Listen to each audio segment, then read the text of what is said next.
chiquillos, ¿cómo están?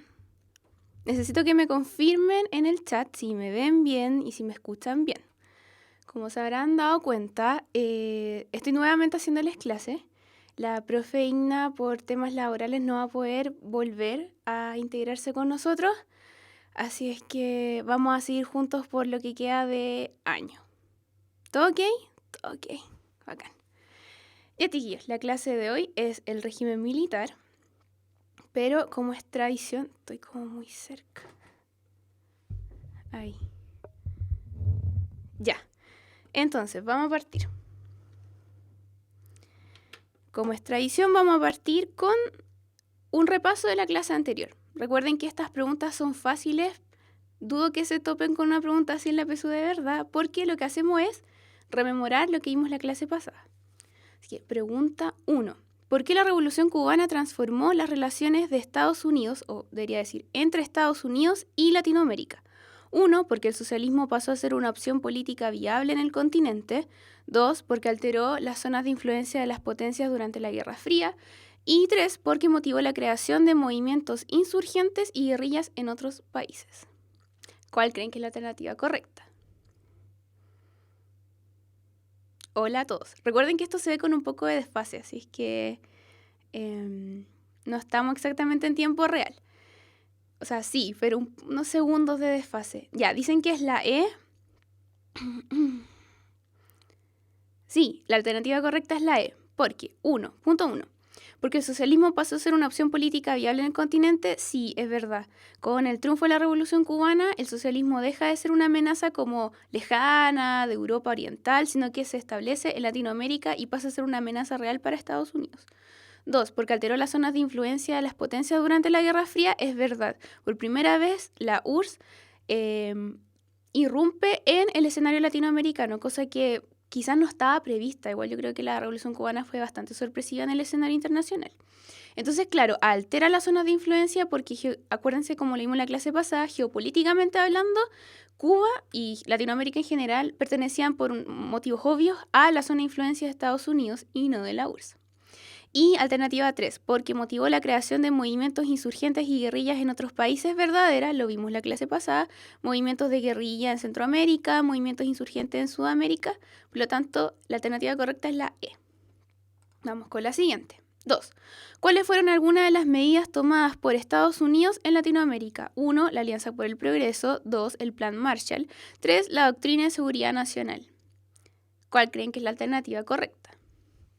Estas preguntas tan fáciles, tan regaladas para los que estuvieron presentes la clase pasada. La D, sí, la D. No hay mucho que explicar. La Alianza por el Progreso, acuérdense que eran programas destinados a mejorar la situación de Latinoamérica económicamente. Y la Doctrina de Seguridad Nacional era esta idea de crear en el consciente o en el subconsciente colectivo de Latinoamérica la idea del enemigo interno que estaba al interior de la nación, que tenía estas ideas de izquierda y había que eliminarlo. Y el punto 2, el Plan Marshall, no es verdad, no es correcta. Ese fue un programa de resurgimiento económico destinado por parte de Estados Unidos a Europa luego de la Segunda Guerra Mundial. Así es que estaba bien fácil, la alternativa era la D. Pregunta 3. ¿Cuál fue la importancia del episodio conocido como el Naranjazo? 1. Mostró a una derecha agotada como opción presidencial. 2. Refleja la mayor importancia de la izquierda en el escenario político nacional. Y 3. Refleja que para algunos sectores la DC era un mal menor. Esta también está fácil. ¿Cuál creen que es la alternativa correcta?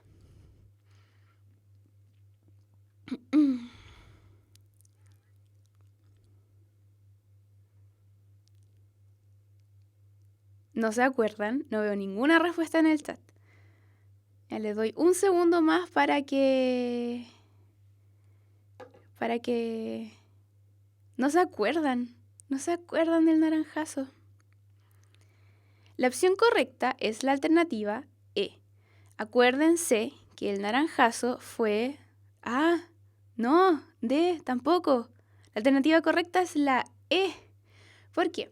Porque para los que vinieron la clase pasada, o estuvieron presentes la clase pasada, recordarán que el Naranjazo fue un terremoto político porque en una zona que era muy de derecha triunfó un candidato de izquierda y eso reflejó, uno, que la derecha estaba agotada como opción presidencial. Acuérdense que el Naranjazo pasó antes de las elecciones del 64. Entonces, ¿qué pasó? Que la izquierda triunfara en una zona muy de derecha demostraba que en ese momento, mediados de la década de los 60, la derecha ya no representaba a la población. Entonces no podía ser un camino para llegar a la presidencia bajo la candidatura de Julio Durán, acuérdense del candidato del Frente Democrático.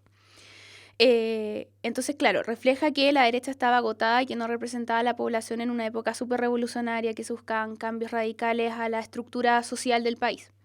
Entonces la 1 es correcta. La 2, refleja la mayor importancia de la izquierda en el escenario político nacional. Obvio, se refleja la importancia de este escenario tripartito entre derecha, centro e izquierda y el hecho de que, si se acuerdan cuando les conté lo del Naranjazo, que la izquierda triunfara en un sector muy de derecha demuestra la importancia que estaba teniendo este movimiento político y sobre todo porque estaba representando a las masas, algo que la derecha no estaba haciendo. Y 3, refleja que para algunos sectores la DC era un mal menor. Correcta, porque acuérdense que luego del Naranjazo, de este triunfo de la izquierda en un sector muy de derecha, ¿qué hace la derecha? Dice, ok, nosotros ya no somos válidos como opción presidencial, ¿qué hacemos? Le damos el apoyo al mal que consideramos menor. Entre Frei y Allende, en esa época, las elecciones del 64, que las gana Frei, ambos tenían programas de gobiernos que buscaban cambios radicales, pero el menos radical era Frei. Entonces por eso la derecha dice, ok, nosotros ya, chao, no representamos a nadie, a poca gente. Vamos a darle simbólicamente nuestro apoyo al candidato que nos parece menos radical, que era Frei. Así que la correcta era la alternativa E. La 4. ¿Cuáles de las siguientes alternativas forman parte del programa de la Revolución en Libertad? 1. Potenciar el proceso de reforma agraria. 2. Lograr la llamada promoción popular. 3. Internacionalizar los minerales del país. Primero, para responder esta pregunta, tienen que acordarse de quién era el programa de la Revolución en Libertad. Lo vimos la clase pasada, así que si no se acuerdan, me van a decepcionar mucho. Mentira. A ver, ¿cuál dicen que es? La D. Estaba fácil igual, aunque no sé, no, pero se acuerdan de que el programa de la Revolución en Libertad era de Frei. Era un programa que buscaba reformas profundas, que buscaba potenciar el proceso de reforma agraria que comenzó con Alessandri, por ende la 1 es correcta.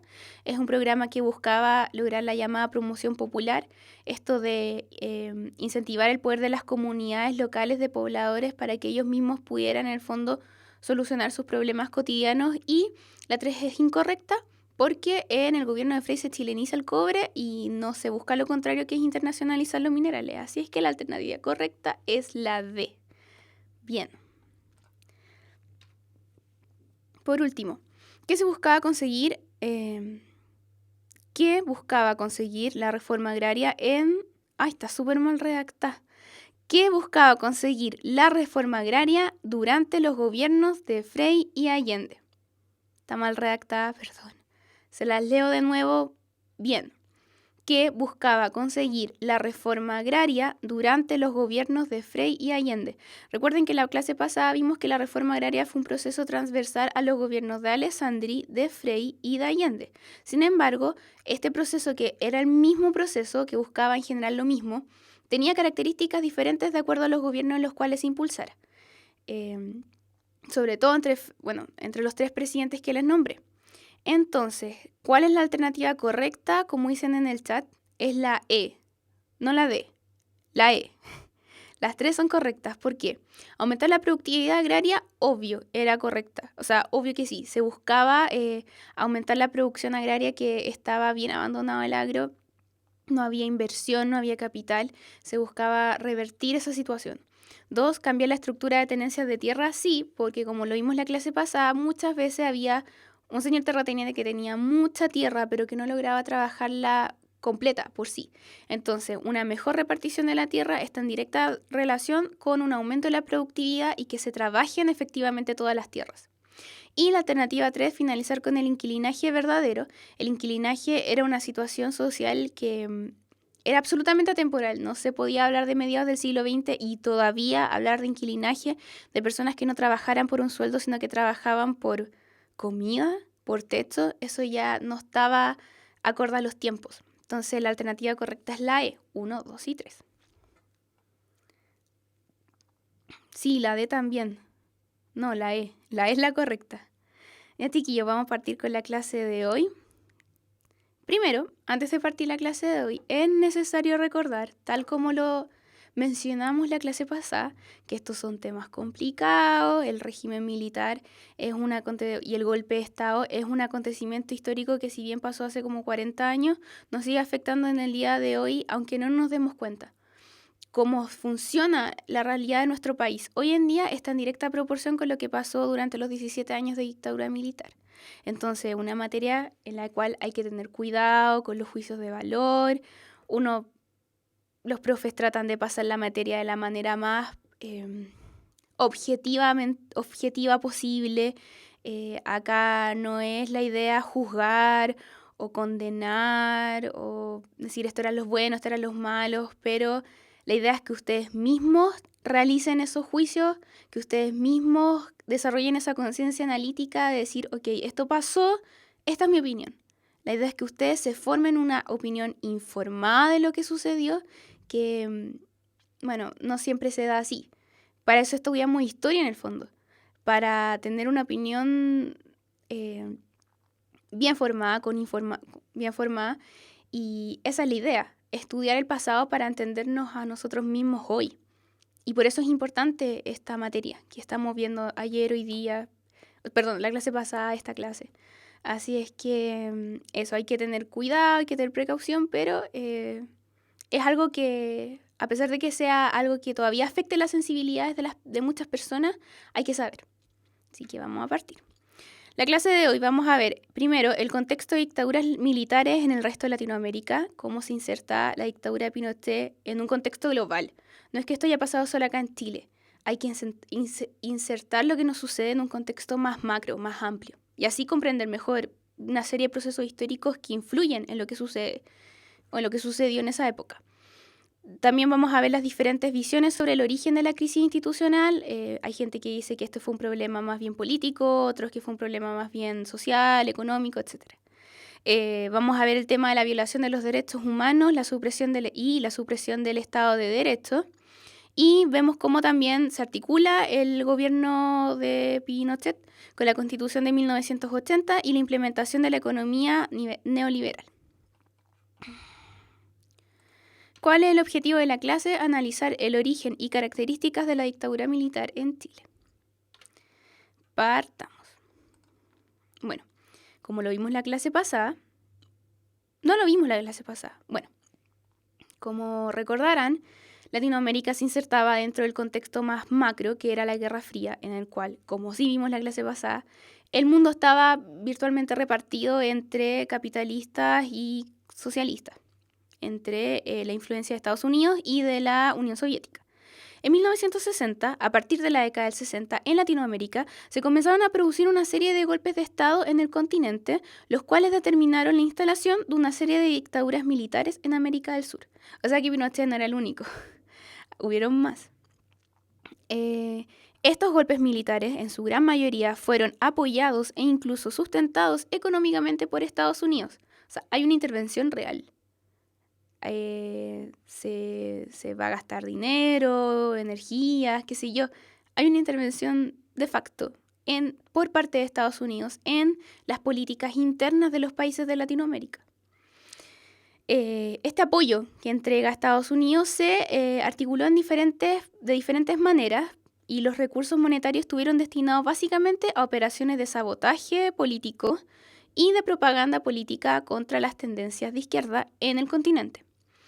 Se ve además la influencia de Estados Unidos en Latinoamérica, en cuanto a que muchos de los militares que realizaron estos golpes de Estado en Brasil, en Perú, en Bolivia, en Uruguay y en Argentina fueron en su gran parte formados en las escuelas de las Américas, como lo vimos en la clase pasada, que este era un aparato que preparaba militarmente a las Fuerzas Armadas latinoamericanas dentro del contexto de la doctrina de seguridad nacional. La idea de atacar al enemigo interno, que era el enemigo socialista, comunista, marxista, como quieran decirle, de izquierda, que se encontraba al interior de la nación. Lo importante de esto es que crea un estado como de alarma y de guerra permanente. La guerra ya no es quizás contra el enemigo externo, contra los países fronterizos, por ejemplo, Perú, Bolivia. El enemigo está en Chile. Esa es la idea que inserta la doctrina de seguridad nacional. El hecho de decir, el enemigo es el socialista, el comunista, el marxista, el anarquista, es la persona que milita en el MIR, en el MAPU, etc. Y a esa persona hay que atacarla. Es terrible. O sea, en el sentido de que inserta esta mentalidad bélica a un contexto interno. Pero bueno, fue así. En Brasil, el año 1964, estaba el presidente João Goulart, quien emprendió un vasto programa de cambios a la agricultura, el sector financiero y la educación, y luego se toma el poder el general Humberto Castelo. En Perú, en 1968, estaba el presidente Fernando Belaúnde, quien realizó un ambicioso plan de reformas estructurales, incluyendo una reforma agraria y la nacionalización de recursos naturales, y fue derrocado por Juan Velasco Alvarado. En Bolivia, el año 71, el presidente, que era un general, Juan José Torres, realizó un gobierno caracterizado por la nacionalización de los recursos bolivianos y un ambicioso plan de reformas. Fue derrocado por el coronel Hugo Banzer.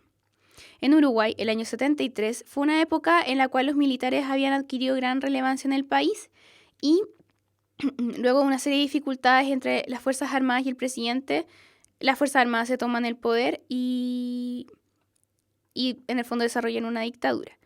En Argentina, el año 76, luego de la vuelta al poder de Juan Domingo Perón, el país vivió una gran efervescencia social, altos índices de inflación, huelgas y protestas, por lo que los militares derrocan al gobierno. Cuando Perón ya había muerto, estaba su esposa. Estoy casi segura que estaba su esposa en el poder. No Evita, su otra esposa.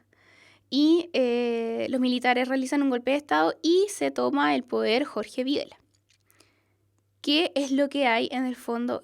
Si se dieron cuenta, si estaban escuchando atentamente, hay un rasgo que quizás no se nota tanto en los casos de Uruguay y Argentina, pero sí de Brasil, Perú y Bolivia, que es que los gobiernos que derrocan los militares se habían preocupado por realizar reformas estructurales importantes, reformas agrarias, reformas a la nacionalización de los bienes que en el fondo se extraían en el país.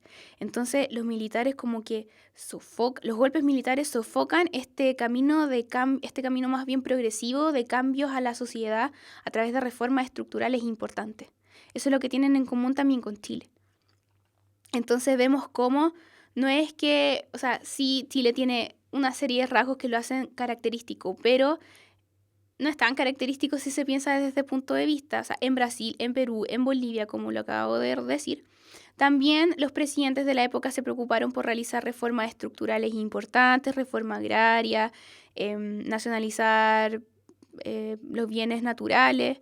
Entonces, se inserta nuevamente el golpe de Estado en un contexto más macro, en un contexto más global. Bueno, y la mayoría de los regímenes militares que se presentan en estos países latinoamericanos presentan características comunes, como lo era la adscripción a ciertas corrientes ideológicas generalmente similares, que buscaban suprimir estas reformas sociales que se habían llevado a cabo, debido a que según quienes realizaron los golpes de Estado, esta serie de reformas sociales llevaron a un caos interno. ¿Les suena familiar? ¿Les suena cercano a lo que pasaba en Chile? Es muy similar.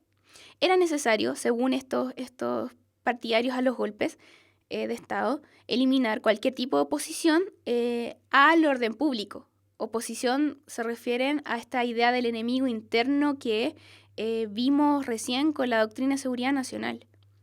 Entonces se enemiza un poco a la izquierda como el enemigo interno y hay que eliminarlo.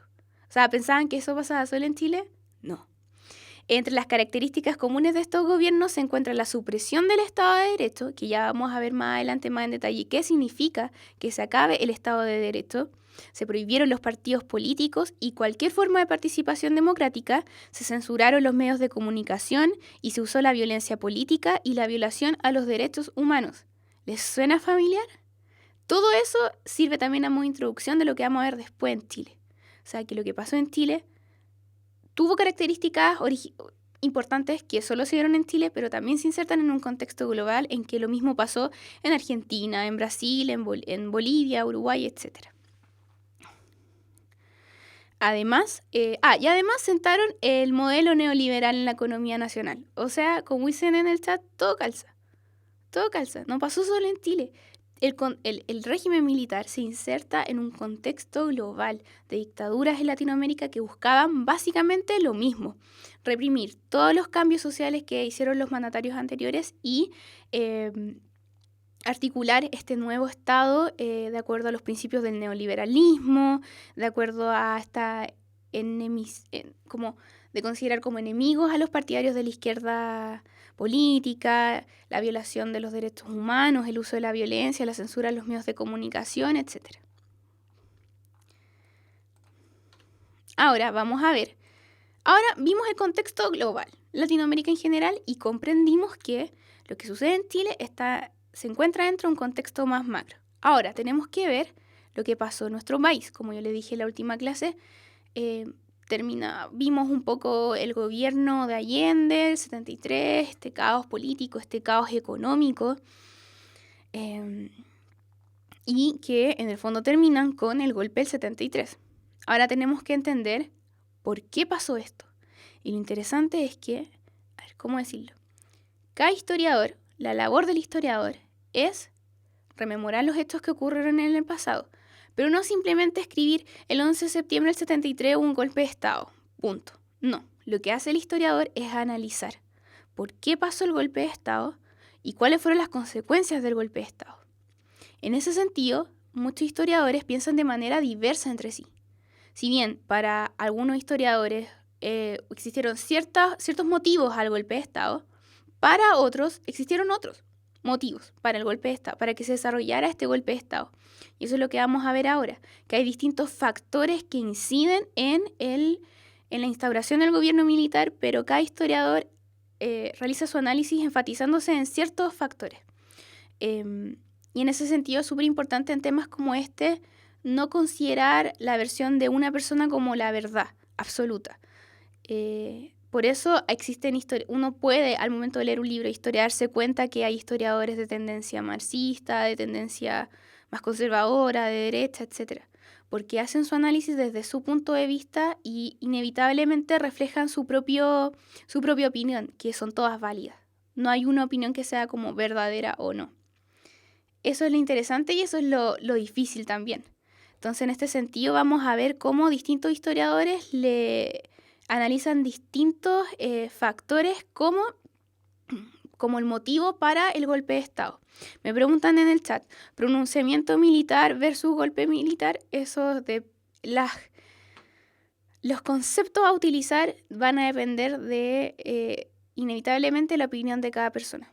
Para mí fue un golpe militar, para mí fue una dictadura, pero para otra persona puede que haya sido un pronunciamiento o un gobierno o régimen, etc. Eso depende de cada persona. Yo no les puedo dar mi opinión absoluta al respecto. Yo no les puedo decir, no, fue golpe militar porque yo creo eso. Cada persona tiene su propia opinión. Ok, hay algunos historiadores que al momento de analizar los factores que determinaron el golpe de Estado dicen que o le otorgan un énfasis a los factores políticos externos, específicamente a la Guerra Fría, que ya la hemos visto harto. Debido al triunfo de la Revolución Cubana en el continente y sumado al triunfo democrático de Salvador Allende, con un gobierno que buscaba un plan de reforma agraria, de reformas estructurales, nacionalizaciones de bienes del país. Como ya lo vimos, la alerta se prenden las luces de decir, ok, el socialismo es una amenaza real en Latinoamérica. La principal preocupación de la política exterior de Estados Unidos es que esta situación un gobierno socialista democrático, que eso es lo original en el caso de Chile, se extendiera por otros países latinoamericanos, pues a diferencia de Cuba, el triunfo de Allende fue por la vía legal, fue por la institucionalidad. Eso es lo que uno dice, pero es que en Chile es que el detalle como que es distinto. ¿Qué pasó? Para evitar que surgiera otra Cuba en Latinoamérica, Estados Unidos interviene en las políticas internas de Chile a través de sus organismos de inteligencia, realizando operaciones de sabotaje y adoctrinamiento militar a través de la Escuela de las Américas.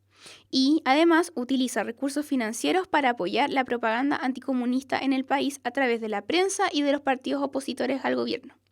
O sea, Estados Unidos ¿participó en el golpe de Estado del 73 en Chile? Sí. ¿Intervino? Sí, porque formaba parte de su política imperialista, puede decirse, de querer controlar todo lo que sucedía en América Latina, y obviamente un gobierno socialista democráticamente electo estaba contra sus planes de la manera más absoluta.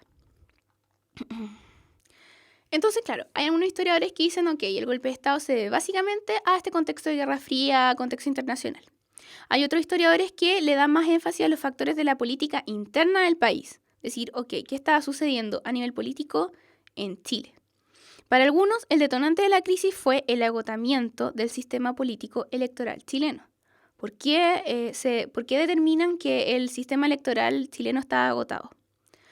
Si recuerdan, un poco más atrás de las clases, ya desde la Constitución del 25 vimos que se incorpora una creciente masa de nuevos votantes a las elecciones democráticas que se realizan al interior del país, provenientes estas personas de los sectores medios y populares que hasta ese entonces habían estado excluidos de la política.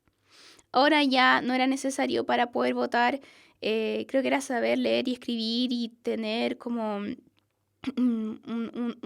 un patrimonio, pertenecer a cierto sector político. Ahora todos podían votar. Eso quiere decir que la gente de la reciente clase media y de las clases bajas se incorporan al escenario político. ¿Y cuáles eran los partidos que representaban los intereses de la población de los medios más populares? La izquierda. Es así como se detona este escenario tripartito que vimos la clase pasada. Cuando los sectores más bajos se incorporan al escenario político, no se incorporan solos, se incorporan junto a los partidos que representan a sus intereses, que son la izquierda. Sin embargo, claro, se origina este sistema tripartito, derecha, centro, izquierda. Pero hasta mediados de la década del 50 aproximadamente, recuerden que estos partidos se originaron en los primeros decenios del siglo XX, 1920, 1930. Entonces, nace este escenario tripartito. Pero hasta mediados de la década del 50 aproximadamente, el sistema partidista tenía un cierto equilibrio entre los tres polos. Porque el centro en esa época no era la ADC, era, acuérdense, el Partido Radical. Y este Partido Radical, que era como el centro político, que lata no tener el PowerPoint de la clase pasada, el Partido Radical, que era el centro de este escenario político, cumplía un rol negociador entre la derecha y la izquierda. No estaba ahí porque sí nomás. Tenía una ideología política que estaba entre medio de los dos caminos, pero no eran polos no sé cómo decirlo, no eran polos que se excluyeran entre sí. Lo que hacía el Partido Radical era, en el escenario político, tratar de negociar entre derecha e izquierda, y así se puede gobernar en el fondo. Permitía la gobernabilidad, un equilibrio entre lo que proponía la derecha y lo que proponía la izquierda. Eso es lo que se pierde en los 60. Acuérdense, lo vimos la clase pasada, el proyecto de cada partido político, de cada sector político se hizo cada vez más excluyente. La derecha con sus ideas, el centro representado ya no por los radicales, sino que por la ADC, con su camino propio, con su revolución en libertad, sin derechas ni izquierdas, ¿se acuerdan? Eso es lo que pasa en los 60. Esta polarización política, es que la ADC con su programa de gobierno está bien y no quiere nada ni con la derecha ni con la izquierda. Es que la izquierda con su vía chilena al socialismo está bien y no quiere nada ni con la ADC ni con la derecha. Eso hace que se pierda la gobernabilidad, esta incapacidad de negociar que antes tenía en los radicales como el partido de centro, pero que con la ADC se pierde. Porque como lo vimos en la clase pasada, lo que buscaba la ADC era la idea del camino propio, sin derechas ni izquierdas. Lo mismo pasaba en la izquierda. Ellos con su proyecto de izquierda de vía chilena al socialismo, ellos solos. Y lo mismo pasaba con la derecha, pero acuérdense que una derecha agotada en la época. ¿Se entiende? Espero que se entienda cuál es la diferencia en el fondo en el escenario político del escenario tripartito, que hace que se pierda esta capacidad de negociar, esta capacidad de encontrar el acuerdo entre los distintos polos y en el fondo de gobernar. Eso es lo que se pierde. Y según estos historiadores, eso es lo que detona la ingobernabilidad de los últimos años del gobierno de Allende y que termine en un golpe de Estado. Perdón.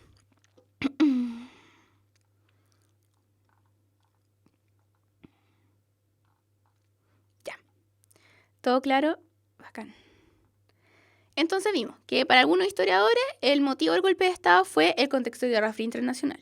Para otros fue el sistema político chileno en la época.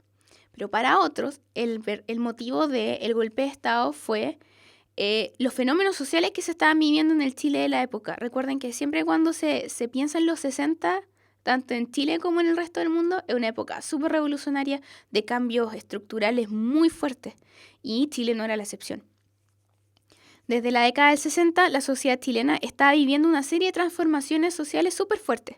La participación de diferentes grupos sociales iba en aumento. Las masas populares, como las bases de la sociedad, se estaban articulando como un actor político más.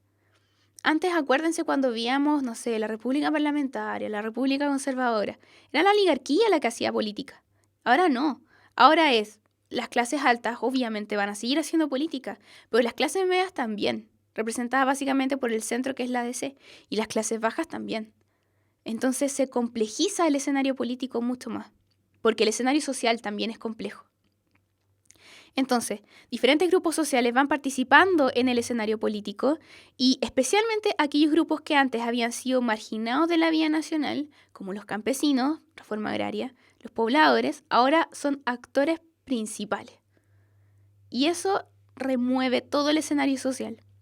La implementación de medidas como la reforma agraria fueron una estocada al antiguo orden señorial. Acuérdense que antes lo que gobernaba era la oligarquía, tanto acá en el contexto urbano como sobre todo en el contexto rural. Pero con la reforma agraria esto remece sus bases no tan solo económicas, sino también políticas. ¿Por qué? Porque las clases más bajas comienzan a emerger, comienzan a participar políticamente de la vida en el país. ¿Por qué estas medidas estructurales y revolucionarias de los 60 fueron una estocada al antiguo orden señorial? Porque estos cambios pretendían modificar la estructura económica y social del país, atacando directamente al poder de la clase dominante, la oligarquía, quienes tenían el poder económico también. Paralelamente, estas bases, los pobladores, los campesinos, ya no solamente actuaban como simples votantes. No es que simplemente fueran el día de la elección, rayaran su boleta, la metieran en su papeleta, la metieran en la caja y listo, y emitieran el voto. La participación social y política era mucho más compleja que el simple hecho de ir a votar, mucho más. Básicamente porque estos sectores bajos se articulan como actores relevantes del escenario social. Ejemplo es la promoción popular que impulsaba Frei, que la gente que tuviera problemas se organizara en sus juntas de vecinos, en sus centros de madre, etc. En el fondo es hacer protagonista a las personas, de que ellos mismos también pueden gestar su propio cambio en la vida, en la cotidianidad, hacerlos actores, partícipes. No tan solo llenar como ir y votar y rayar la papeleta y chao, me fui a mi casa, ya voté, chao. No, era una participación real y activa a través de los grupos que los rodeaban, de su comunidad. Esto motivó que en ya la segunda mitad de los 60 se viviera una movilización interna de las masas. La gente participaba activamente, generando así un clima de gran efervescencia social, ya fuera por parte de quienes buscaban las reformas, las bases, el pueblo, vamos a decir, como dice Gabriel Salazar, el bajo pueblo, y estaba este clima de efervescencia tanto en el bajo pueblo, que buscaba reformas, como también en aquellos que buscaban mantener el orden establecido. Acuérdense lo que vimos la clase pasada, esta marcha de las ollas. No eran pobladores, eran señoras de clase alta, que también vivían esta efervescencia social saliendo a las calles y protestando con sus ollas contra el desabastecimiento. Esta efervescencia social no era solamente de un sector social, sino que era del país completo, de la sociedad en su totalidad. Bueno, tras el triunfo de Allende, las expectativas que generó el programa de Allende eran muy altas. Allende, acuérdense como lo vimos en la clase pasada, prometió cambiar el sistema completo. Prometió una constitución diferente, promovió un parlamento diferente que se iba a llamar Asamblea del Pueblo, promovió un cambio absoluto de la sociedad, más radical que los cambios que ya había impulsado Frei, que ya eran radicales para la época. Allende quería cambios mucho mayores. Esto generó mucha expectativa por parte del pueblo, del bajo pueblo. Nunca los sectores populares vieron más cerca la concreción de sus aspiraciones de justicia social, que lo vemos arrastrando desde la década del 20, desde fines del 19 con la cuestión social. Nunca antes el bajo pueblo había estado tan cerca de concretar las mejoras a su condición como clase social, pero de verdad. Ya no de palabras, ya no estas mejoras que, no sé, por ejemplo, me acuerdo que, claro, se buscaba mejorar las viviendas en la época de la cuestión social y se construyeron conventillos, que en vez de ser una solución, era peor, era como apagar el incendio con benzina. Por ejemplo, nunca antes la clase baja estuvo tan cerca de concretar una mejora real en su calidad de vida, en un mejoramiento concreto.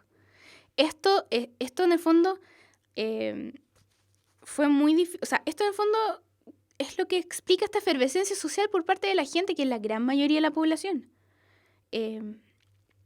Y que con el triunfo de Allende, obvio, era como una fiesta. Si leen el libro respecto al tema, era como una fiesta de la gente, porque por fin iban a lograr lo que tanto anhelaban desde hace mucho tiempo. Sin embargo, fue muy difícil para el gobierno de Allende concretar estas medidas revolucionarias, básicamente a la oposición parlamentaria. Lógico, acá Allende siempre él quiso mantenerse bajo el marco de la legalidad, y el marco de la legalidad, a pesar de que la Constitución del 25 tenía tendencias presidencialistas, y de hecho esta forma parte de la época presidencialista en la historia política de nuestro país. Aún así, necesitaba el apoyo del Congreso para lograr sus medidas. No era una dictadura, era un gobierno de izquierda, sí, pero bajo la legalidad, bajo el marco legal. Entonces, por eso, si no tenía el apoyo del Parlamento, no podría Allende concretar todas estas políticas, toda esta como maravilla que buscaba conseguir para la población. Esto básicamente porque existía una disociación entre el marco de la vía legal, entre el marco que permitía la Constitución del 25 y las transformaciones estructurales radicales que proponía la UP. El sistema no daba, no sé si se entiende. El sistema no podía abarcar el nivel de cambios constitucionales o radicales que buscaba conseguir Allende. Por eso él también quería proponer una nueva constitución, una nueva forma de gobernar el país, pero por el momento no lo había logrado, y cuando quería implementar una serie de cambios sociales, el sistema no daba. Los cambios sociales que él buscaba eran mucho más radicales de lo que permitía el marco legal. Eso es lo más importante. Y Allende siempre quiso mantenerse adentro del marco legal. ¿Se entiende? ¿Se entendió todo? Les recomiendo un libro. Yo ahora lo estoy leyendo, no lo he leído entero. Pero está bien bueno, por lo que he leído, es de Alfredo Jocelyn Holt. Se llama El Chile Perplejo. Él trata desde su punto de vista este proceso del golpe militar, etcétera, pero analiza también qué sucedió antes, los gobiernos de la ADC y mucho antes, los gobiernos radicales, etcétera. Así es que si les interesa este tema, les recomiendo mucho ese libro porque es un libro bien ameno. No es como... es muy fácil de leer, como para que cualquiera lea y le quede súper claro todo. Así es que les recomiendo ese libro. Se llama El Chile Perplejo, de Alfredo Jocelyn Holt. Ahora vamos a ver más concretamente qué pasó el 11, cómo era qué cosa. El libro El Chile perplejo de Alfredo Jocelyn Holt. Se lo recomiendo. Si es que les interesa este tema, obvio, y quieren saber mucho más de lo que se indica acá en la clase. ¿Qué pasó el 11 de septiembre de 1973? Como vimos, el país se encontraba en un contexto de efervescencia social fuertísimo, provocado por los problemas que, como vimos la clase pasada, determinaron los últimos años los últimos meses del gobierno de Allende. Inflación, desabastecimiento y una discursividad agresiva tanto de la derecha como de la izquierda. Viéndolo más polarizadamente, tanto del MIR como de Patria y Libertad. El discurso agresivo estaba de los dos lados, de la derecha y de la izquierda. A pesar de que con anterioridad se intentó derrocar el gobierno de Allende con el tanquetazo, ¿se acuerdan del tanquetazo? Este fue un intento de golpe de Estado que lo motivó básicamente Patria y Libertad, pero no resultó porque las Fuerzas Armadas no lo apoyaron en su totalidad. Lo que sí pasó el 11 de septiembre. Bueno, eso no sucede el 11 de septiembre, efectivamente no es un tanquetazo, no es un intento fallido, es un intento concreto en el cual se logran las Fuerzas Armadas tomarse el poder ejecutivo. Tanto en Valparaíso, ese día, el 11, en Valparaíso la ciudad fue tomada por la Armada y en Santiago el Ejército, los militares, la Fuerza Aérea y los Carabineros se ubicaron en lugares estratégicos como el Centro Cívico, los cordones industriales para, en el fondo, realizar este golpe de Estado, que partió muy temprano en la mañana, como a las 6 de la mañana. Y bueno, Allende fue a La Moneda, sus asesores fueron a La Moneda. Y creo que, piensen, eso partió más o menos como a las 6 de la mañana, el golpe, el hecho de que salieron militares a la calle. Y si no estoy mal, el bombardeo a La Moneda creo que fue como a las 11 de la mañana. Si alguien sabe más, sería bacán que lo compartiera en el chat, pero creo que fue como a las 11 de la mañana. Entonces, también fue un proceso largo. No fue de un día no fue de un minuto al otro. Fue difícil. Yo no he visto esa película. Es la que están diciendo en el chat. Es chilena. Díganme ahí, si tienen más información en el chat, me la comparten, porfa, para ver esa película. Bueno, una vez instalada en el poder, la Junta de Gobierno justificó su acción, aludiendo a la ilegitimidad que habría incurrido, supuestamente, no voy a hacer más eso porque es un juicio de valor, ¿cuál es en el fondo la justificación que tienen las Fuerzas Armadas? Decir que el gobierno de Allende incurrió en una ilegitimidad al no respetar los derechos constitucionales, supuestamente, porque, claro, ahí uno empieza a pensar ya, pero, o sea, el discurso de las Fuerzas Armadas era que el gobierno de Allende actuó de manera ilegítima, pues no respetó los derechos constitucionales. Pero siempre Allende quiso mantenerse bajo el marco de la legalidad. Entonces ahí es como, ven, eso es lo complicado de esta materia, que uno empieza a pensar o a analizar o a criticar las posiciones de ciertos personajes históricos, etc.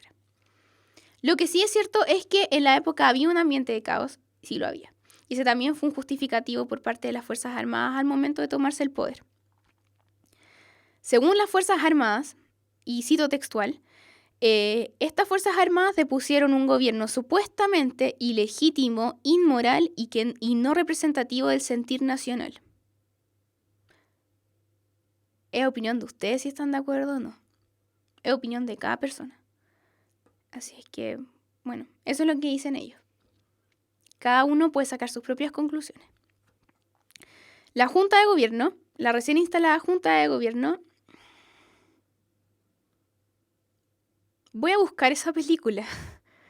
Me llamó mucho la atención. Así que, si tienen el nombre del director sería bacán. Pero si no, no importa. Ya, volviendo al tema. Se instala esta Junta de Gobierno que estaba representada por los 4 como comandantes en jefe de las 4 Fuerzas Armadas. Los Carabineros, la Armada, la Fuerza Aérea y los militares. Y recuerden que si Pinochet como que encabezó esta Junta de Gobierno fue porque la institución militar era la más antigua de las 4.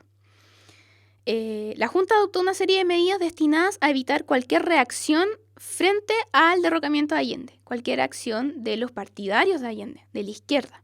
Se declaró toque de queda en todo el territorio nacional a las 3 de la tarde de ese día. Yo siempre me acuerdo que como que vi en la tele que ese día en la tele daban puros monitos. Monito, monito, monito, como el correcamino. No mostraban lo que estaba pasando. Imagínense vivir eso. Y que más encima les prohibieran salir de sus casas a las 3 de la tarde. Raro. O sea, algo extraño estaba pasando. Inmediatamente comenzaron las detenciones y ejecuciones de personas sospechosas de extremismo político o partidarios de la UP. Se declaró un estado de guerra.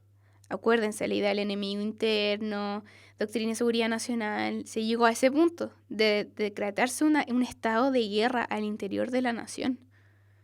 De guerra, los militares contra la izquierda, guerra. Bueno, hay mucha gente que cuestiona si en verdad se está hablando de un contexto de guerra civil o no. Como ustedes saben, una guerra civil es cuando las fuerzas armadas de una nación se dividen y se atacan entre ellas. Pero, sumando y restando, el poder militar o el poder en cuanto a armas que tenían los militares, más las fuerzas armadas, más la fuerza aérea, más la armada, más los carabineros, sumada toda entre sí, las fuerzas de izquierda, el MIR, qué sé yo, ¿tenían la misma capacidad de armas? Lo dudo. Entonces no se puede hablar de una guerra civil. No es que quiera decir eso lo que dije recién. Lo que dije recién es que la Junta Militar decretó un estado de guerra, pero eso no significa que efectivamente se haya vivido un contexto de guerra civil. ¿Queda claro? Queda claro. Espero.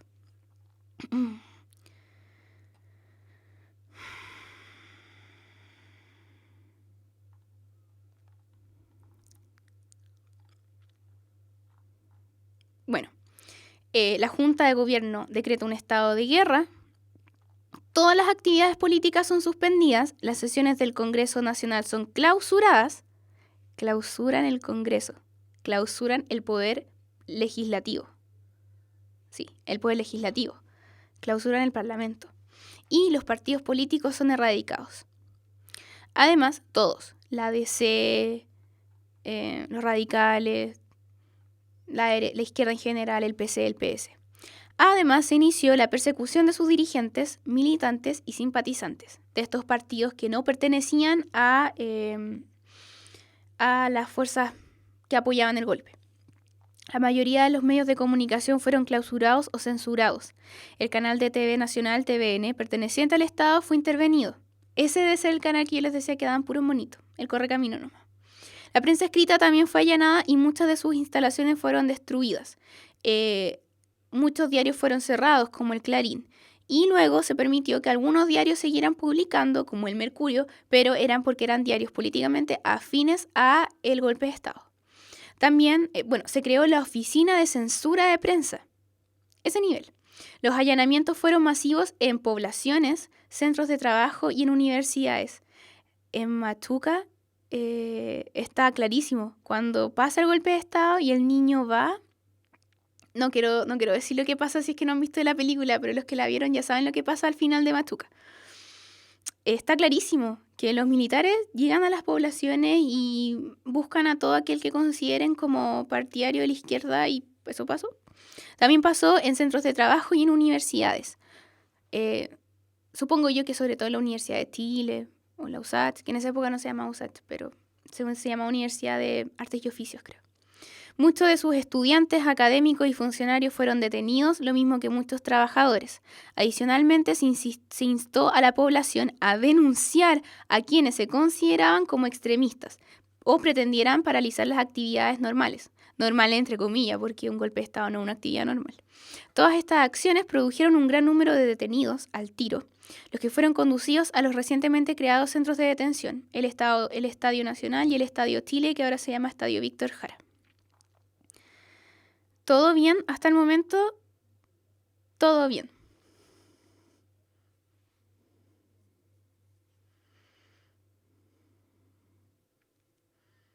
Sí, la película es terrible, pero véanla, muy buena. ¿Qué es la supresión del Estado de Derecho? ¿Qué se entiende por Estado de Derecho? Se entiende como Estado de Derecho al contexto en el cual el Estado se encuentra sometido a un ordenamiento jurídico, es decir, a la Constitución, y que permite su funcionamiento de manera legítima. Hasta el momento, el gobierno de Allende sí estaba bajo el Estado de Derecho porque Allende gobernaba como presidente de la República de acuerdo a lo que indicaba la Constitución del 25. Eso se rompe con el golpe de Estado. Deja de haber Estado de Derecho. La Constitución deja de valer políticamente. ¿Se entiende? Tras el golpe de Estado, la Junta Militar se alzó como el único organismo que concentraba el poder político del país. O sea que la división de poder ejecutivo, poder legislativo y poder judicial a la basura. No, ya no existe más, porque eso es lo que indica la Constitución. Ya no existe más porque ahora el único organismo que tiene el poder político en el país es la Junta Militar. Solamente los tribunales de justicia continuaron sus funciones de manera independiente. O sea que el Poder Judicial siguió manteniéndose como Poder Judicial, pero el Poder Ejecutivo y el Legislativo, el Presidente y el Parlamento dejan de existir y la figura que tiene el poder de estas dos divisiones de poder es solo la Junta Militar. Los tribunales de justicia continuaron con sus funciones de manera independiente, aunque muchas veces fueron cuestionadas en cuanto a sus funciones porque muchas veces, sobre todo en casos de personas detenidas y desaparecidas, se cuestionaba su labor, de qué tan independiente era bajo este contexto de dictadura militar. La supresión del Estado de Derecho no solo significó que el poder político se centrara en un solo organismo, como era la Junta Militar, sino que también, y esto es lo peor de todo, esto es lo real, bueno, eso también es grave, pero lo realmente grave es que se arriesgó la seguridad nacional. ¿Por qué? Porque como cualquier régimen autoritario, la dictadura militar tuvo como tarea más importante el eliminar cualquier tipo de oposición política. Cualquiera. Como diría, creo que era Gustavo Leit, el extirpar el cáncer marxista. Esa frase es súper conocida. Esa era la función principal de el recientemente instalado gobierno militar. Así como se comienza a detener a muchas personas y muchas de las cuales fueron ejecutadas o enviadas a centros de detención.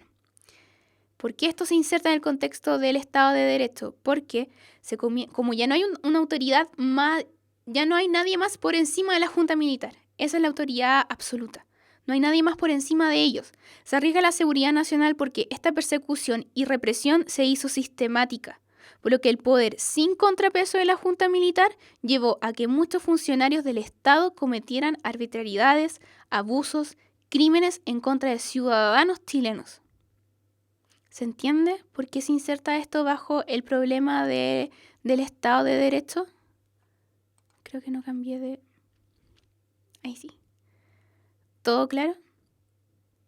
¿Se entiende por qué en el fondo esta idea de la supresión del Estado de Derecho es tan grave? Porque pone en riesgo la seguridad de la propia ciudadanía, de los propios ciudadanos chilenos que por pensar de manera diferente eran exterminados, de maneras cruentas, violentas. Se violaban sus derechos humanos de manera arbitraria. ¿Por qué? Porque no había poder mayor que la Junta Militar. Y eso dio paso a arbitrariedades. No había nadie que controlara lo que hacía la DINA o la CNI. Y eso dio curso a que se realizaran brutalidades como la que está bien, el caso Quemados, que está bien en boga hoy día. Eso es un ejemplo chiquitito de toda la cantidad de gente que murió, que fue torturada, que desapareció. Ese es solo un caso. Para cumplir el objetivo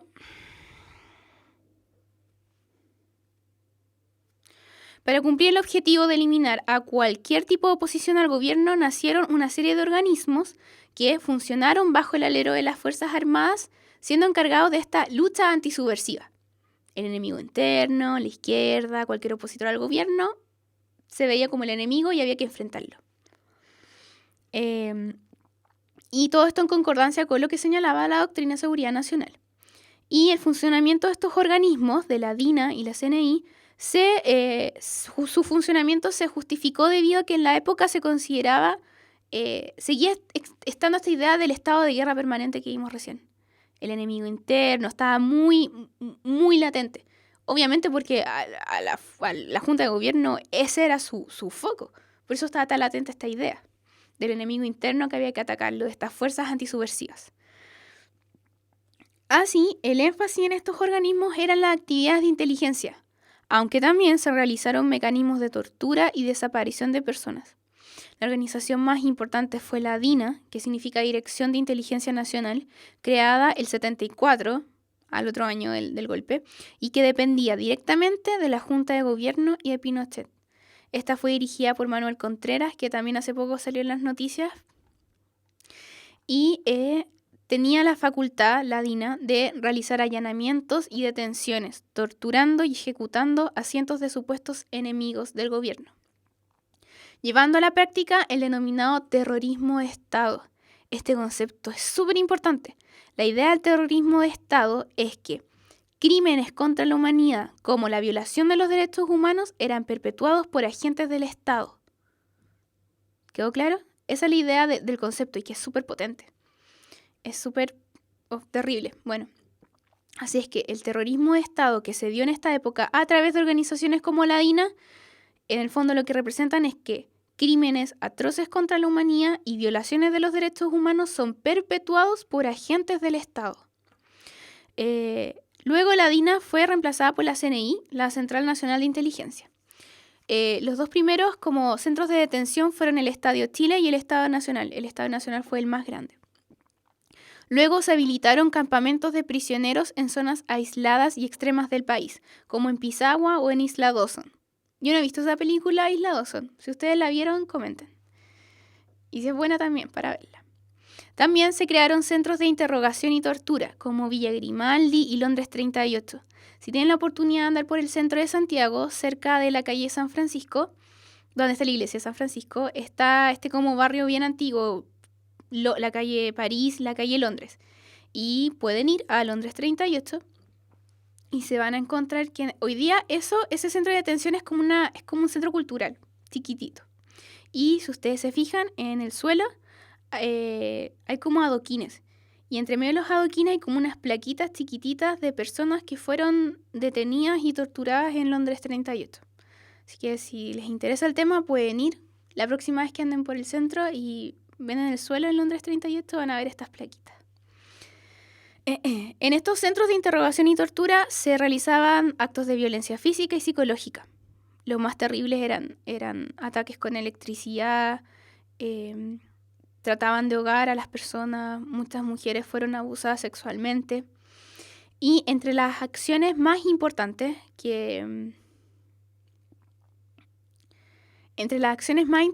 o esto es como que a ustedes les va a sonar, son como planes que a ustedes les van a sonar muy familiar. Los más importantes fueron, lamentablemente, la caravana de la muerte, que se recorrió un general, cuyo nombre no recuerdo, recorrió todo el país, de norte a sur, matando gente. La idea era atemorizar a la población. Esto que parecía muy citadino, muy de Santiago, también se expandió por el resto del país. Recuerden que por la reforma agraria también muchos campesinos se politizaron. Y lo que hizo la caravana de la muerte fue recorrer distintas ciudades del país matando a estos posibles enemigos del gobierno del régimen militar. También otra operación importante fue la Operación Cóndor, que esta operación no fue Sergio Arellano Stark, muchas gracias. Él fue el general que estuvo a cargo de la caravana de la muerte, que fue recorrer Chile, matando a gente que podría ser opositora al gobierno. En la Operación Cóndor fue un plan a nivel latinoamericano, no solo de Chile, sino que a nivel de Latinoamérica. Si escuchan la canción Latinoamérica de Calle 13 van a ver que mencionan a la Operación Cóndor, que fue un plan a nivel de Latinoamérica, o sea que no solamente Chile, sino que otros países más participaron, en el cual se buscaba eliminar la oposición política de izquierda, básicamente. Y está la Operación Colombo, que se buscó encubrir la ejecución de cientos de militares de izquierda, haciéndolas pasar como por enfrentamientos internos.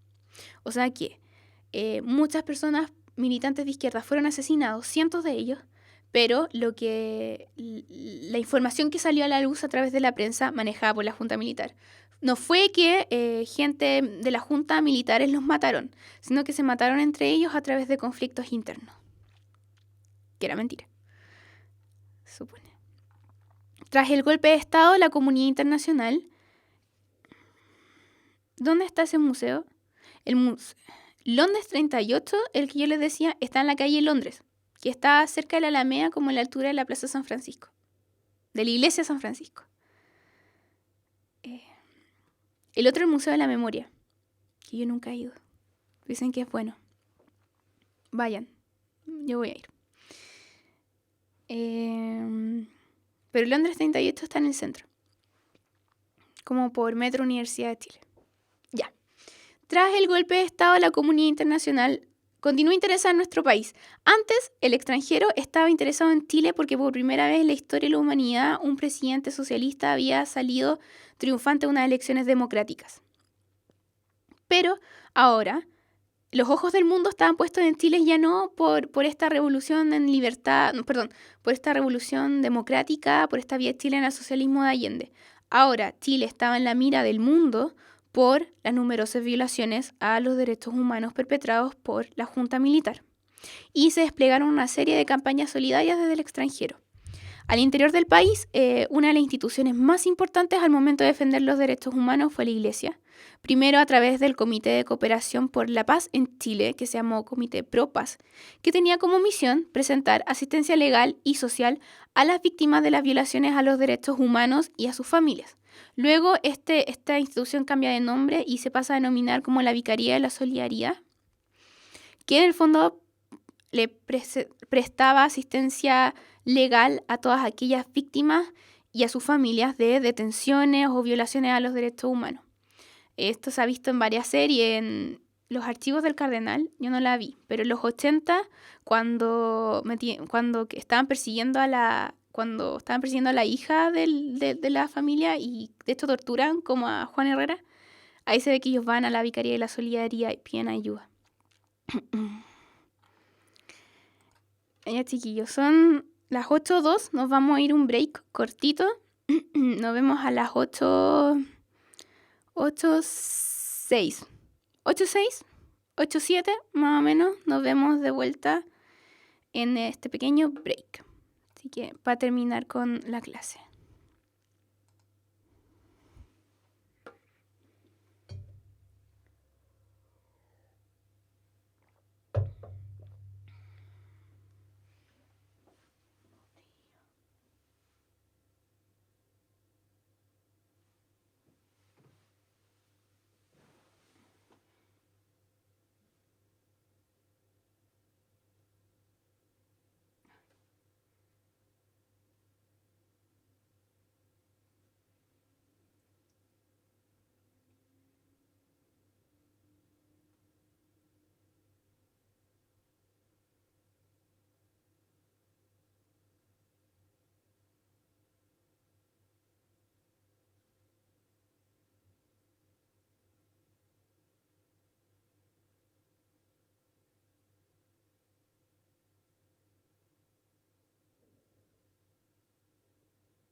Ya, chiquillos, estamos de vuelta.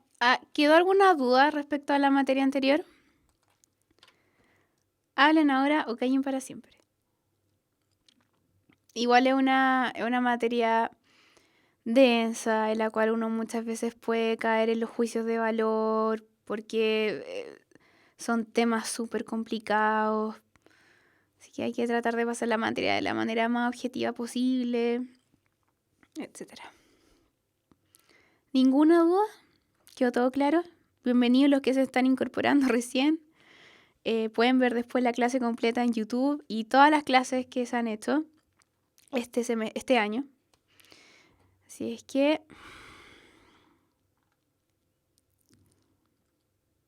¿Ninguna duda? ¿Ningún comentario? ¿No?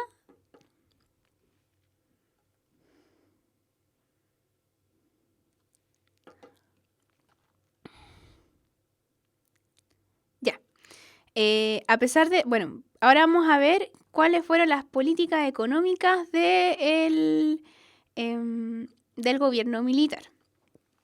Bueno, como ustedes recuerdan, volviendo un poco más al pasado y un contexto más global, luego de la Segunda Guerra Mundial muchos países optaron por un sistema económico mixto, el conocido sistema de bienestar, que tanto los privados como el Estado participaban activamente de la economía.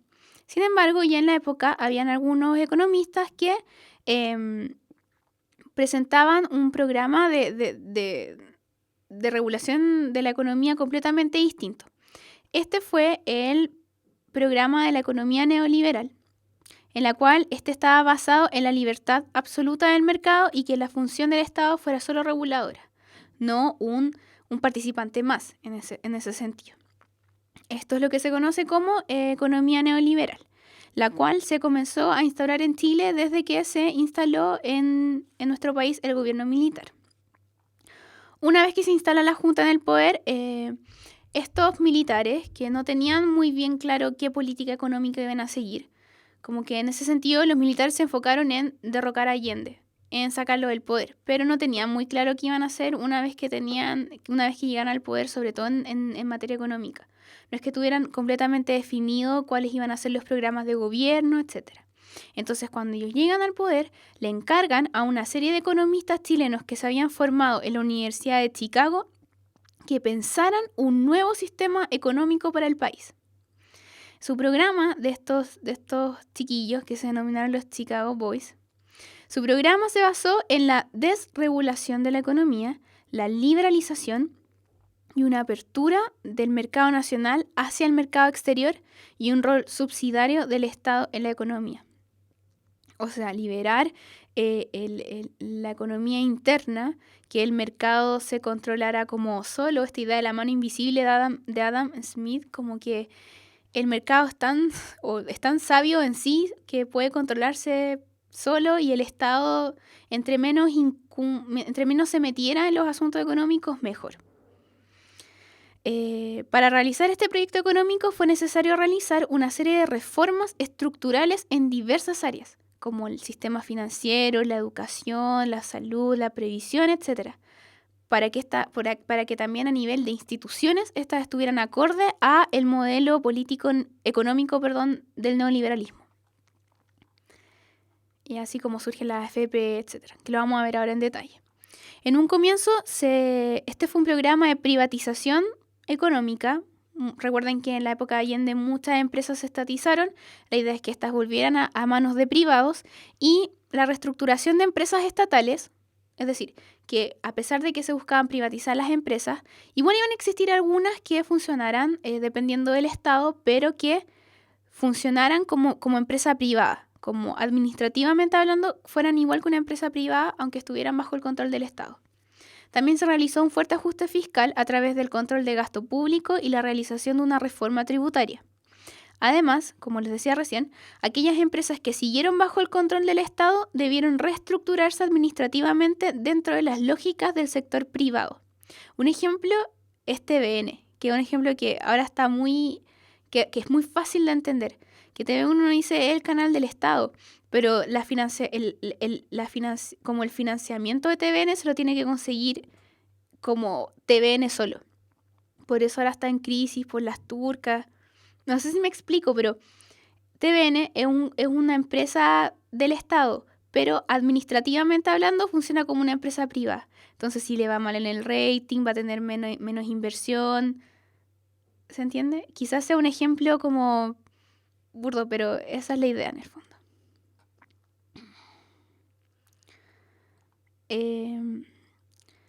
Además, se devolvieron muchas de las empresas privadas que fueron expropiadas en la época de la UP, se volvieron a manos privadas, se redujo el número de empleados públicos y se hicieron recortes a la inversión estatal en áreas sociales, como en vivienda y obras públicas.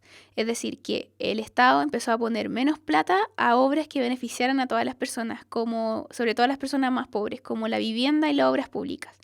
También se buscó la apertura del mercado chileno al exterior, exportando productos donde Chile tenía ventajas comparativas.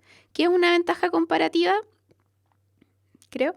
Es, por ejemplo, productos que se encuentran de manera natural en Chile y con mucha, como en gran cantidad y que es muy fácil de extraer y de exportar, como el cobre, como los bienes agropecuarios. Entonces ven que volvemos al principio. Si recuerdan, cuando veíamos la época de los gobiernos radicales, se quería como industrializar la economía nacional. Y ahora se volvió de nuevo al principio, a exportar materias primas. Porque esta era su ventaja comparativa del país, en el fondo.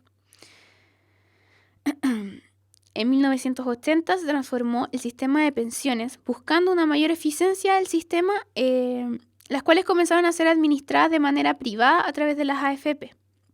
Manejando, la idea es que cada persona manejara su propia como fondo de pensión de manera individual. El mercado del trabajo se desregularizó y flexibilizó en consonancia a la adopción de una economía de libre mercado. Se reformó la legislación laboral y en este sentido quienes salieron perdiendo fueron las organizaciones sindicales. Se les disminuyó su importancia. Y en sentido de como legislación laboral, el Estado dejó de intervenir. El único que intervenía el Estado era en la regularización o en la regulación del sueldo mínimo. Esto quizá hoy día ya no es tan así, pero a principios de los 80 era así. En cuanto al sistema educativo, el Estado traspasó la administración de la educación pública y secundaria, primaria y secundaria pública a las municipalidades, pensando que eso mejoraría la eficiencia en los gastos de la educación. O sea que no se pensó en términos como hoy día están tan en boga de calidad, sino de ahorro y qué era lo que beneficiaba más a la educación en cuanto a las platas. Por eso se ha municipalizado la educación pública y eso es algo que hoy día se pide que se cambie. La educación superior también se descentraliza. Muchas de las universidades que existen hoy en día como universidades regionales, como la Universidad de La Serena, etcétera, pertenecían todas a la Universidad de Chile. Y lo que se hace luego del golpe de Estado es que cada universidad se independiza. Por ejemplo, la Universidad de La Serena es institución como sola y ya no depende de la Universidad de Chile. En cuanto al sistema de salud, se creó FONASA, el Fondo Nacional de Salud, y se municipalizaron los centros de atención primaria. Además, se creó un sistema previsional de salud privado. Está FONASA, que es como la opción pública, y la ISAPRE, que es la opción privada. Que ISAPRE significa instituciones de salud previsional, permitiendo a cada afiliado elegir una institución libremente. Claro, si es que puede pagarla. En cuanto a la Constitución del 80, tras el golpe de Estado, Pinochet pasó a ser el presidente de la Junta de Gobierno, acuérdense como lo vimos delante, debido a que era la institución más antigua de las cuatro. Los militares eran la institución más antigua en comparación con la Armada, la Fuerza Aérea y los Carabineros. Y Pinochet luego pasa a ser el jefe supremo de la nación, nombrándose presidente de la República, a través de un decreto de ley. Así se refleja cómo en un corto plazo de tiempo los militares pasaron de este compromiso por restablecer una institucionalidad quebrantada supuestamente por el gobierno de Allende, pasaron de querer como recuperar la institucionalidad a idear un régimen militar de largo plazo. Todos estos cambios que vemos políticos, económicos, la implementación del neoliberalismo, es reflejo de que los militares no fue como una acción de emergencia, decir, ok, ahora, hoy en día está la escoba, vamos a participar, vamos a recuperar la institución democrática y se la vamos a entregar después a alguien que actúe como presidente del país. No. Lo que se buscó luego las Fuerzas Armadas fue establecerse ellos en el poder y establecer un régimen militar de largo plazo, como así sucedió. Y de hecho, como fue tan de largo plazo, le otorgaron una institucionalidad a través de la Constitución del 80. Para esto se creó una comisión primero de estudios constitucionales, reflejando así la intención de los militares de realizar un profundo cambio a nivel institucional. Querían cambiar el sistema, como que el sistema político previo estaba malo y ellos quisieron... Es muy raro porque eso igual es como revolucionario, como lo que le criticaban a la DC y a la UP. Ellos quisieron cambiar también de raíz el sistema y lo hicieron. La salud, la educación, la previsión y la Constitución fueron cambiadas de raíz. Así derogan, la Junta Militar deroga la Constitución del 25 con la nueva Constitución del 80. Supuestamente esta Constitución se aceptó gracias a un plebiscito, pero el contexto en el cual se realizó este plebiscito mostraba múltiples anomalías electorales. Se realizó sin registros electorales y con una fuerte restricción a la prensa y una deliberación política de las Fuerzas Armadas. O sea que democrático tuvo poco. Las bases de esta nueva constitución eran establecer a la familia como el núcleo fundamental de la sociedad y el concepto más importante de la Constitución del 80 en esta época es el concepto de la democracia protegida. ¿Qué significa este concepto de democracia protegida? Este buscaba condenar a cualquier persona o grupo que atentara contra la familia, propugnara la violencia o un orden de carácter totalitario o fundado en la lucha de clases. Eso es como casi literal, perdón. Eso es como casi literal lo que indica la Constitución respecto a esta democracia protegida. Así se deja establecida la ilegalidad de los partidos y movimientos de izquierda. Perdón.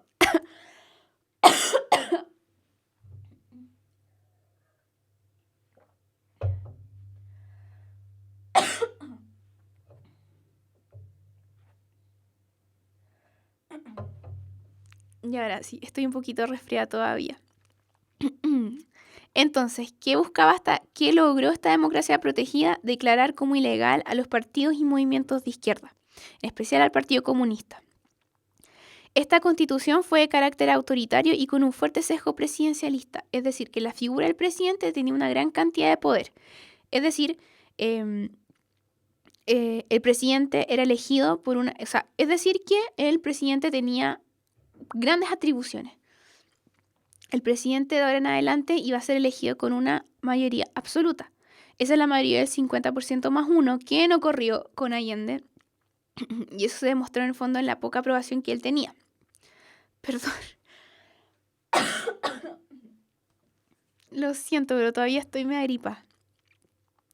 Entre las atribuciones del presidente, que yo les digo que tenía una gran cantidad de poder, se encuentra la formación de nuevas leyes o sancionarlas, la capacidad de disolver la Cámara de Diputados y de designar integrantes del Senado, nombrar magistrados de los tribunales de justicia y designar a los comandantes en jefe de las Fuerzas Armadas. Ahora vamos a ver la famosa, me queda poco tiempo, la crisis del 82, que fue una crisis económica súper importante. Ay, sí.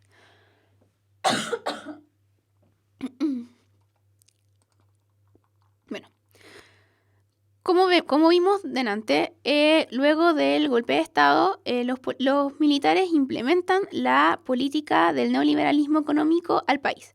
A principios de la década del 80 todo funcionaba bien. La economía nacional mostraba buenos resultados, registrando una gran expansión gracias a el éxito que tuvo esta exportación de materias primas como el cobre, los productos agropecuarios, aumentando la inversión y el consumo interno. Es decir, que la gente tenía más capacidad de consumir una serie de productos. Y también disminuyeron las tasas de inflación. O sea que económicamente hablando, Chile estaba bien. Esto se conoció como el milagro económico chileno, asociado a un boom de importaciones de productos manufacturados, es decir, que Chile tenía la capacidad económica de importar productos manufacturados del extranjero. Y no solamente eso, sino que estos productos que se importaban eran baratos. Existió una caída de los precios de los bienes de consumo y la expansión del crédito para comprar estos productos. Es decir, que la gente ahora podía comprar a crédito. Sin embargo, el 82, la economía chilena se sumergió en una de las crisis económicas más importantes que haya registro. Si vieron los 80, cuando empiezan los 80 es cuando Juan Herrera lo echan del trabajo. Y es por este contexto de crisis del 82 que él no puede encontrar pega y sufre. Muestra súper bien cómo vivió una familia común y corriente esta crisis económica. ¿Cuál fue el origen de esta crisis económica? Esta se remonta a el alza de los precios del petróleo tras la revolución iraní, el 79. Hubo una revolución en Irán y los iraníes decidieron subirle el precio al petróleo a Estados Unidos. Y se formó obviamente en Estados Unidos una crisis económica que repercutió a la economía a nivel, no sé si mundial, pero a Latinoamérica sí repercutió y a Chile también. Ven que se repite lo mismo como la crisis del 29 que pasó en Estados Unidos, pero Chile fue el país más afectado. O sea, que la idea de la independencia económica que buscaban los radicales, la década del 40, del 30, nunca se logró. Y ahora vemos lo mismo. Producto de una crisis en Estados Unidos, Chile se vio duramente afectado también. Esta crisis encareció todos los precios en general. Yo creo que es porque también era muy difícil también transportarlos y también producirlos, porque el petróleo se utiliza para el transporte y producción de una serie de productos. Y si el petróleo era más caro, encarecía todo el proceso de producción y de transporte de los productos. Esto repercutió fuertemente al continente latinoamericano debido a, nuevamente, la interdependencia regional respecto a los vaivenes de la economía mundial. O sea, que esta historia conocida, esto ya lo vimos en la década del 30.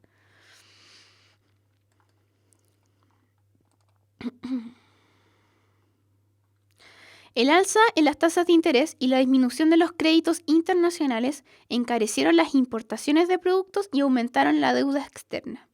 Además, Chile se vio afectado porque el precio del cobre bajó, o sea que estaba todo mal. Era muy caro importar productos desde el extranjero porque estos habían aumentado su valor y el valor del cobre había disminuido. O sea que todos los factores que antes estaban bien, ahora estaban mal. Se multiplicaron así las quiebras de empresas, tanto pequeñas empresas como grandes empresas, las cuales no pudieron seguir pagando sus deudas. Para solucionar la crisis, irónicamente, en un modelo neoliberal, lo que se requería para que se solucionara la crisis era inevitablemente la intervención del Estado, el cual intervino a muchos bancos e instituciones financieras, además de la devaluación del peso. Para los expertos, el modelo del libre mercado entró en un desprestigio, lo que volvió inevitable el regreso a las antiguas políticas de intervención estatal. O sea que, obviamente sumado al contexto internacional de crisis económica, el proyecto del neoliberalismo no estaba resultando bien y por eso se llega a esta crisis tan potente. Y obviamente el Estado es el que aparece como institución que busca solucionar esta situación. El Estado en medio de un modelo que buscaba que el Estado se metiera lo menos posible en asuntos económicos. Entonces, por decirlo menos irónico. Perdón. Entre las consecuencias económicas que dejó la crisis al descubierto se encuentra la necesidad de una mayor regulación del mercado de valores, reformándose la ley de bancos. En el 85, el régimen militar retornó a la senda neoliberal, iniciándose un segundo proceso de privatización en empresas y bancos que ya habían sido afectados por la crisis. Es decir que, si bien intervino el Estado, ya en el 85 nuevamente se retorna a la política neoliberal. En cuanto al ámbito social, como siempre es la tónica, los más pobres fueron los más afectados de esta crisis debido al gran aumento en los niveles de cesantía y por ende en la alza de los niveles de pobreza.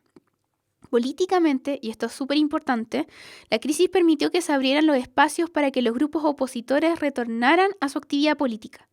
Es decir, este contexto de crisis le da la chance de decir, o da la chance de pensar que las cosas no estaban bien bajo el gobierno militar. Entonces, todos los partidos políticos que existían antes que eran ideológicamente de oposición, encuentran el escenario perfecto para volver a retornar sus actividades.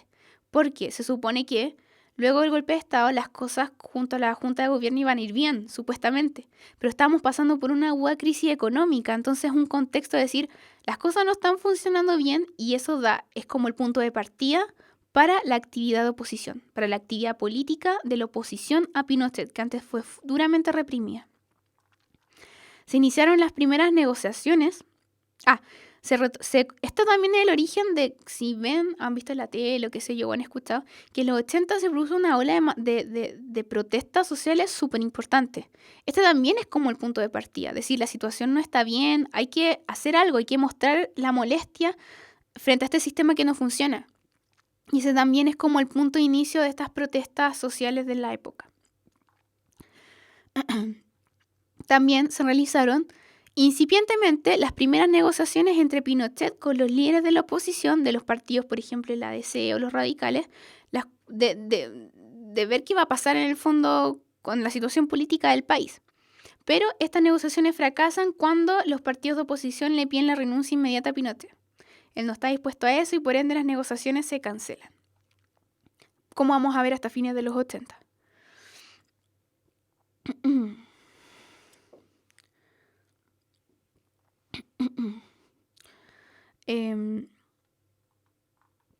En cuanto a las relaciones internacionales, Chile, obviamente bajo el gobierno militar, se acercó ideológicamente a los países que estuvieran ideológicamente de acuerdo a la tendencia y política militar, como por ejemplo las dictaduras latinoamericanas en los países que ya vimos, y se alejó de aquellos países más relacionados con la izquierda.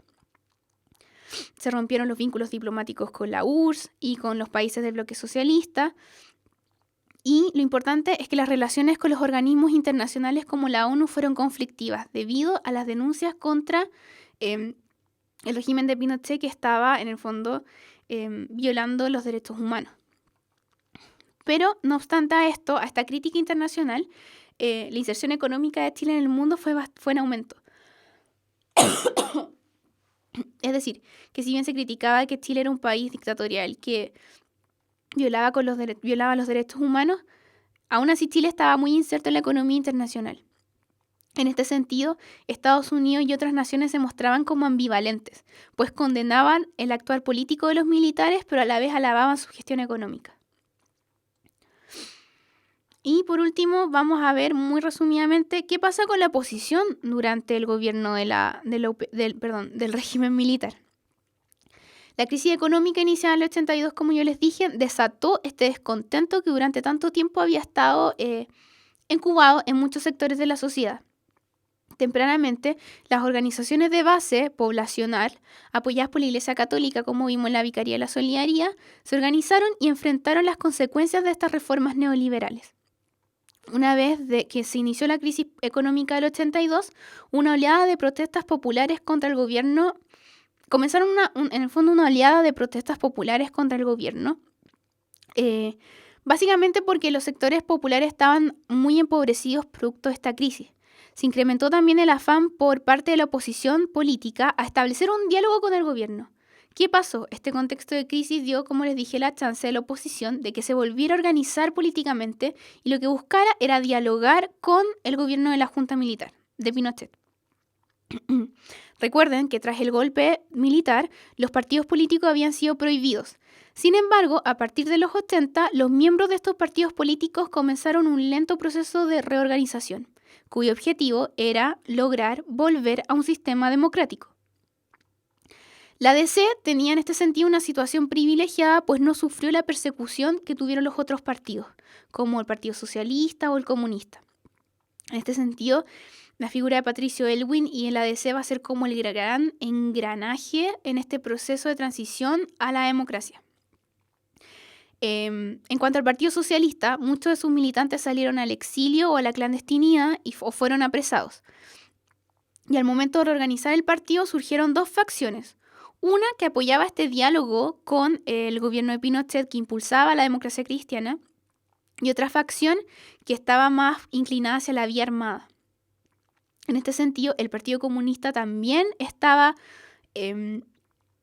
desmantelado, pero cuando comenzó a reorganizarse también se acercó a esta idea de la vía armada. En este sentido, se realizó una alianza entre la democracia cristiana y esta facción que buscaba el diálogo del Partido Socialista por una salida pacífica. En ese sentido, el Partido Comunista no aceptaba el diálogo, sino que buscaba derrocar la dictadura a través de la vía armada. Ya en 1983 nace la Alianza Democrática, que une a la democracia cristiana, a los radicales, a los socialistas renovados, o estos socialistas tendientes al diálogo, y a algunos disidentes de derecha. Mientras que el Partido Comunista, que defendía esta vía armada para derrocar a Pinochet, se une con el MIR y esta facción radical del Partido Socialista que también defendía la violencia. Formando en el 83 el Movimiento Democrático Popular y haciendo luego así el Frente Patriótico Manuel Rodríguez, que obviamente propugnaba la vía armada. Y bueno, como les dije, este contexto de crisis abrió en un comienzo la posibilidad de un diálogo entre Pinochet y la oposición, pero esta oportunidad de diálogo se acabó una vez que las protestas de la gente decrecieron. Entonces, cuando Pinochet vio que la gente ya no estaba tan activamente participando en contra su gobierno a través de marchas en las calles, vio que en el fondo el peligro un poco disminuyó y esta oportunidad de negociación se cerró también, porque ya no estaba el peligro de un derrocamiento popular, si se podría pensar. Así es que eso, ya ni tengo voz, tengo muy poca voz. ¿Queda alguna duda al respecto? ¿No? ¿Alguna duda, una consulta?